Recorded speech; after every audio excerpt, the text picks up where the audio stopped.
لائیں کہیں کہ ہمارا رب اللہ ہے، پھر اس پر جم جائیں۔ ان پر فرشتوں کا نزول ہوتا ہے، نہ کوئی غم کرو نہ خوف، خوشیاں مناؤ جنت کی جس کا تم سے وعدہ کیا گیا تھا۔ اللہ کی ربوبیت پر اطمینان جب انسان کو ہو جاتا، میرا رب اللہ ہے، ربی اللہ، انسان کے لیے نہ کوئی کھٹکا، نہ کوئی خطرہ، نہ کوئی خوف، نہ کوئی حزن۔ جو کچھ ہو رہا ہے کس کے اذن سے ہو رہا ہے؟ اللہ کے اذن سے۔ اللہ کے اذن کے بغیر پتہ تک نہیں ہلتا۔ یہ کوئی اندھا بہرا مادہ نہیں ہے جس سے مجھے کوئی خوف ہو۔ اندھا بھینسا چلا آ رہا ہو اس سے تو ڈرنے کا ہر انسان کو ڈرنا چاہیے، نہ معلوم کس کو ٹکر مار دے۔ لیکن نہیں، اس کائنات کو چلانے والا ایک سمیع و بصیر خدا ہے، وہ جو میرا دوست ہے، میرا ولی ہے۔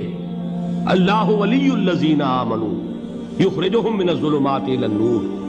اللہ اہل ایمان کا ولی ہے، ساتھی ہے، پشت پناہ ہے، مددگار ہے، حمایتی ہے۔ بتائیے جسے یقین ہو جائے کہ اللہ میرا مددگار، اللہ میرا محافظ، اللہ میرا پشت پناہ، اللہ میرا حمایتی، اس کے لیے کوئی خوف ہوگا؟ اس سے کوئی ڈر ہوگا؟ میں مثال دیا کرتا ہوں ایک بہت سادہ پنجاب کے دیہات کی۔ تو بڑا چودھری ہے اور کوئی غریب کسان ہے۔ اس غریب کسان کے جانوروں کو ہر وقت اندیشہ ہوگا چوری کا، کوئی میری بھینس کھول کر نہ لے جائے، کوئی میرا بیل کھول کر نہ لے جائے۔ لیکن جس کے بارے میں یہ سب کو معلوم ہو کہ وہ جو بڑا چودھری ہے وہ اس کا دوست ہے، اس کی بچیا کو کوئی خوف ہوگا؟ اس کی بھینس پر کوئی ہاتھ ڈالے گا؟ اسے کوئی اندیشہ ہوگا؟ نہیں۔ کیوں؟ کہ وہ بڑا چودھری، بڑا اس کا یہاں کا سردار، جاگیردار، سب کو معلوم ہے وہ میرا دوست ہے، کوئی میرے خلاف اقدام نہیں کر سکتا۔ اس دنیا میں یہ چھوٹی سی بات اگر آپ کے دلی اطمینان اور سکون کا باعث بن سکتی ہے تو ذرا تصور کیجئے۔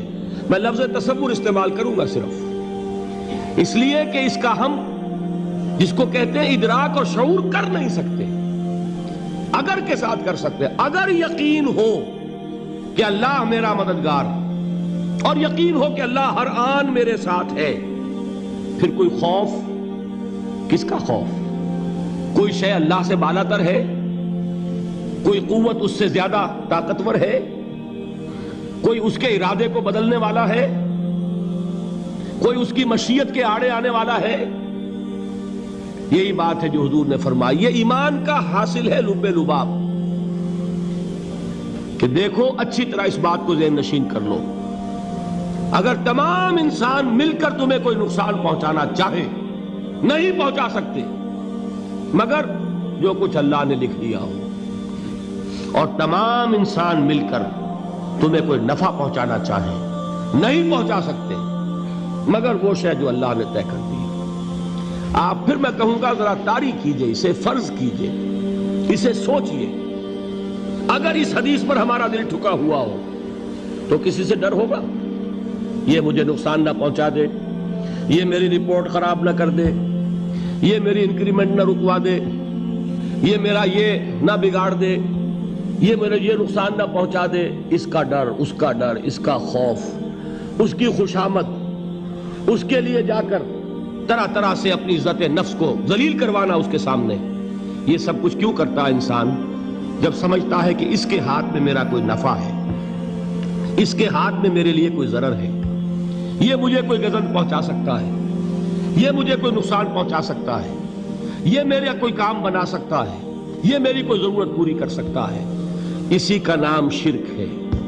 جہاں آپ نے یہ سمجھا کہ غیر اللہ کے اندر کوئی طاقت موجود ہے وہی شرک ہے۔ بتوں سے تجھ کو امیدیں، خدا سے نومیدی، مجھے بتا تو صحیح اور کافری کیا ہے؟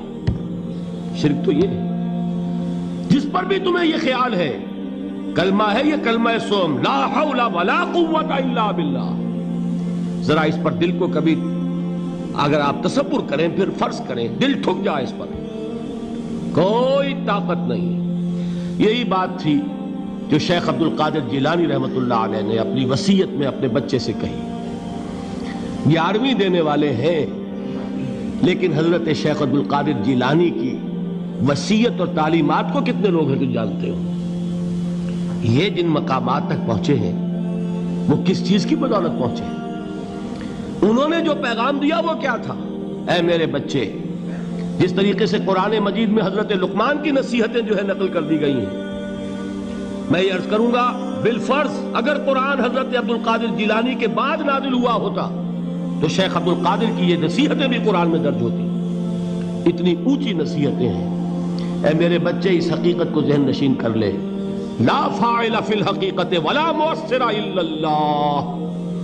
اس کائنات میں نہ کوئی فاعل حقیقی ہے نہ مؤثر حقیقی ہے سوائے اللہ کے. کسی شے میں کوئی تاثیر نہیں اگر اللہ نہ چاہے. آگ جلا نہیں سکتی اگر اللہ نہ چاہے. پانی ڈبو نہیں سکتا اگر اللہ نہ چاہے.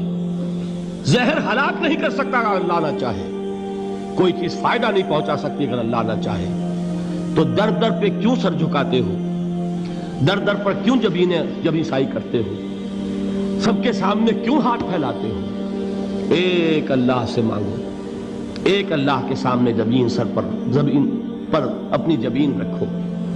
لا فاعل فی الحقیقت ولا مؤثر الا اللہ. نظر آتا ہے ہمیں کہ پانی پیاس بجھا دیتا ہے. پیاس بجھانے کی صلاحیت پانی میں نہیں ہے، اللہ کے اذن سے. کھانا بھوک مٹا دیتا ہے، بھوک مٹانے کی صلاحیت کھانے میں نہیں ہے، اذن رب میں. دیکھیے یہی یقین تھا. حضرت موسیٰ علیہ السلام کا واقعہ یاد کیجئے. سامنے سمندر آ گیا ہے، قوم دیکھتی ہے پیچھے کہ گرد و غبار کا طوفان ہے. معلوم ہوا کہ فرعون اپنے لشکر سمیت آ گیا ہے. لشکر جب چلتا تھا تیز رفتاری کے ساتھ تو گرد و غبار کا جو طوفان اٹھتا تھا اس کا تصور کیجئے. اور لمحہ بلمحہ وہ قریب آ رہا ہے. پوری قوم نے کیا کہا؟ اے موسیٰ انا لمدرکون، اے موسیٰ ہم کو پکڑے گئے. قرآن مجید نے تو یہاں وہ باتیں نہیں لکھی ہے، لیکن تورات میں یہ درج ہے کہ بنی اسرائیل جھگڑنے لگے، دست و گریبان ہو گئے موسیٰ کے ساتھ. موسیٰ ہمیں یہاں مروایا لا کر، اس سے تو ہم ہی بہتر تھے. وہاں کھانے کو ملتا تھا، زندگی تو تھی، بیگار ہم کر رہے تھے، موت تو نہیں تھی. اب جو کچھ ہوگا اس کا تصور کرو، جس طریقے سے ہمارے ٹکڑے اڑائے جائیں گے.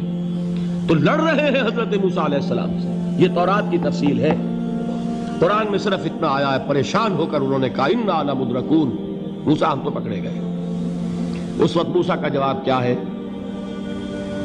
کلا ان معی ربی سیہدین. نہیں، میرے ساتھ میرا رب ہے، وہ راستہ دے گا. بتائیے کہاں راستہ نظر آ رہا ہے؟ یہ ہے ایمان بالغیب. راستہ نظر نہ آئے تب اللہ پر یقین ایمان ہے. جیب میں پیسے ہوں اور تب دل کو اطمینان ہے تو ایمان کس پر ہوا؟ پیسے پر، اللہ پر نہیں. جب وسائل و ذرائع نہ ہو اور پھر یقین ہو کہ اللہ مسبب الاسباب ہے، وہ اسباب کا پابند نہیں ہے، وہ اسباب کا محتاج نہیں ہے، اسباب اس کے محتاج ہیں. اگر یہ یقین ہے تو اللہ پر ایمان ہے. یہ نہیں ہے تو تمہارا ایمان اسباب پر ہے، وسائل پر ہے، ذرائع پر ہے، مادیات پر ہے، اللہ پر نہیں. اس وقت کہاں راستہ تھا؟ کوئی راستہ تھا؟ سمندر ہے اور ادھر سے لشکر آ گیا ہے. کلا ان معی ربی سیہدین. اب دیکھیے ایمان کہہ دینا آسان ہے، ہوا معکم اینما کنتم، جہاں کہیں بھی تم ہوتے ہو اللہ تمہارے ساتھ ہوتا ہے. لیکن اس کا یقین قائم ہو جائے تو زمین و آسمان کا فرق واقع ہو جائے.